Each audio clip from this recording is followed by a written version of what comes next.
শোনো, এদিকে এসো, কথা আছে তোমার সাথে। যাবে আমার সাথে?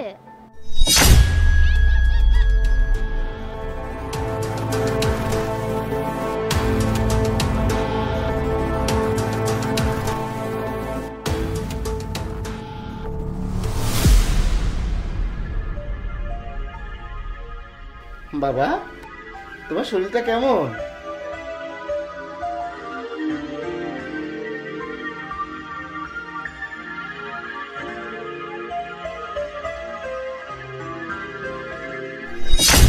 এই, তুই আমার ব্যাগ কেটে এসেছিস কেন? বল, কেন এই কাজ করলি? বাবা। বাবা? এটা কে? আমার ছেলে ম্যাডাম। হ্যাঁ, আমি বিশ্বাস করি না। বাবু, এই লোকটা কি হয় তোমার? আমার বাবা। এত সুন্দর একটা বাচ্চা থাকতে তুই চুরি করিস? এই শোনেন ম্যাডাম, আমার কথাটা শোনেন। আমার এই বাচ্চাটা না আমার নিজের বাচ্চা না। ওই যে শহরের কোনায় ডাস্টবিনটা আছে না, আজ থেকে 4 বছর আগে ওই ডাস্টবিনে ওরে আমি কুড়াইয়ে পাইছিলাম। ওই ডাস্টবিনের ওই দিক দিয়ে যাওয়ার সময় বাচ্চাটার কান্না আমার কানে আসে। কে বা কারা যেন ওকে ওখানে ফেলে দিয়ে গেছিল।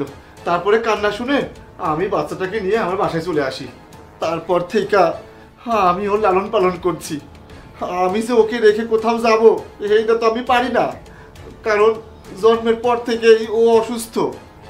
এই জন্য আমি কোনো কাজ করতে পারি না, আমি চুরি করি ম্যাডাম। কি করব কন? ও তো সন্তান, পরের হইলেও তো মানুষ, ওরও তো ক্ষুধা লাগে, ওর কষ্ট হয় না বলেন?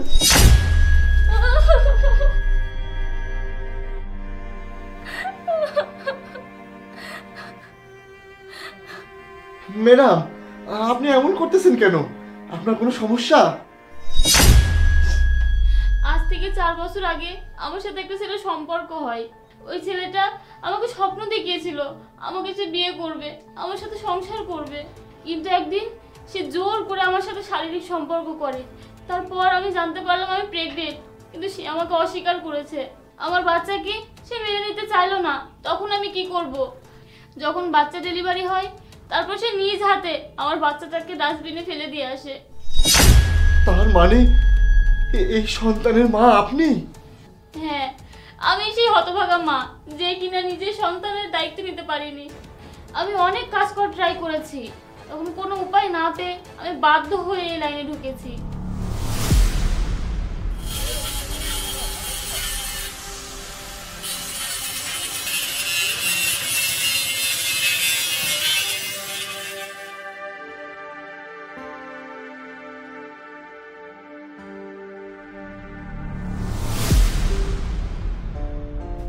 এই দেখেন, আপনার জন্য একটা নতুন শাড়ি নিয়ে আইছি।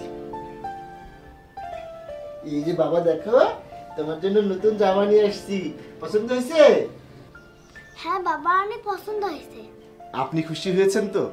যার সাথে আমার 5টা বছর সম্পর্ক ছিল, স্বপ্ন ছিল দুজন একসাথে বিয়ে করে সংসার করব, সেই মানুষটি তার নিজের সন্তানকে অবহেলা করলো। অথচ আপনি 4টা বছর ধরে নিজের বুকের মধ্যে করে আমার সন্তানটাকে মানুষের মতো মানুষ করে তুলেছেন। আর এই সন্তানকে বাঁচানোর জন্য, তার চিকিৎসা করার জন্য আপনি চুরি পর্যন্ত করেছেন। আপনি আমার কাছে মানুষ না, আপনি আমার কাছে ফেরেশতার মতো। এরকম একটা মানুষ যদি আমার জীবনে থাকতো, তাহলে না আমার জীবনে কোনো অপূর্ণতা থাকতো না। তুমি এভাবে কেন বলছো? এটা তো আমাদের বাচ্চা, আর এটা আমাদের সংসার।